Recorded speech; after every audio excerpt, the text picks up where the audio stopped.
یو ځل بیا رستون حجاز شو پښتنو تا قتل رسم شو رواج شو پښتنو تا قتل رسم شو رواج شو پښتنو تا یو ځل بیا رستون حجاز شو پښتنو تا یو ځل بیا رستون حجاز شو پښتنو تا اعلان وشي چې د امن په نام وازي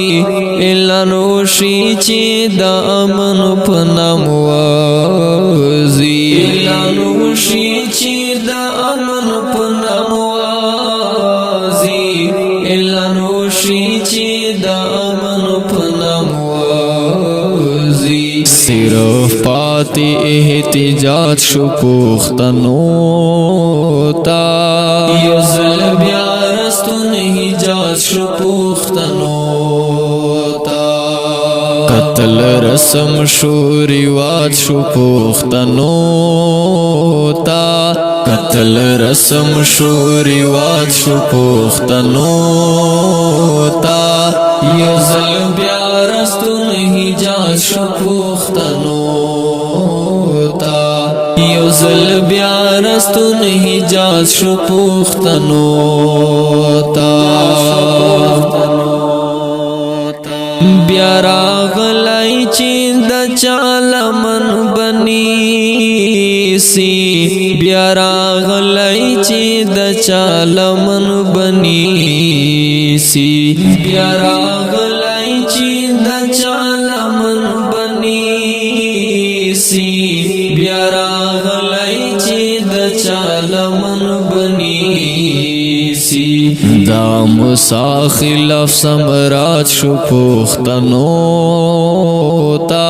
یو ځل بیا رستون حجاز شو پښتنو تا قتل رسم شو رواج شو پښتنو تا قتل رسم شو رواج شو پښتنو تا یو ځل بیا رستون حجاز شو پښتنو تا یو ځل بیا رستون حجاز شو پښتنو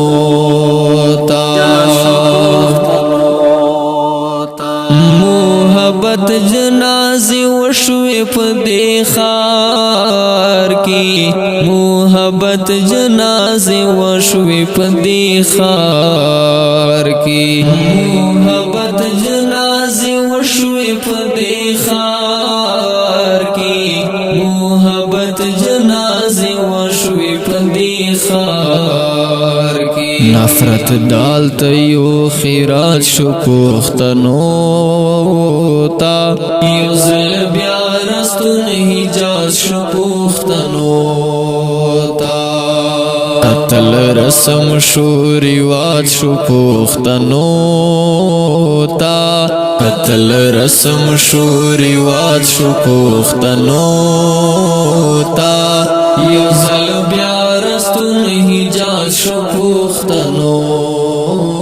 تا یو ځل بیا رستون حجاز شو پښتنو تا قوم لوط خودی تبا کړو پاکرا قوم لوط خودی تبا کړو پاکرا قوم لوط خودی تبا کړو پاکرا قوم لوط خودی تبا کړو پاکرا ترینا پاتیو انات شو پښتنو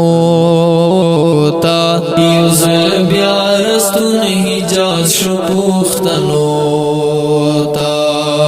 قتل رسم شو رواج شو پښتنو تا قتل رسم شو رواج شو پښتنو تا یو ځل بیا رستون حجاز شو پښتنو تا یو ځل بیا رستون حجاز شو پوښتنو تا لخپل درنه یې شړیرونه سخت شوي لخپل درنه یې شړیرونه سخت شوي لخپل درنه یې شړیرونه سخت شوي لخپل درنه یې شړیرونه سخت شوي جار الله کسوک متاج شو پوښتنو تا یو ځل بیا رستون حجاز شو پوښتنو تا قتل رسم شو رواج شو پوښتنو تا قتل رسم شو رواج شو پوښتنو تا یو ځل بیا رستون حجاز شو پوښتنو تا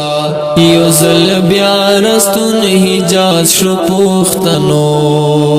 تا اوردونکو دا امن باره کی نظم ټول پښتنو ورونو ته ډالۍ په आवाज د فرحاب مرود په کلام د محترم ورور جناب جار الله مسرور ریکارډینګ روحاب سټوډیو لکی مرود والسلام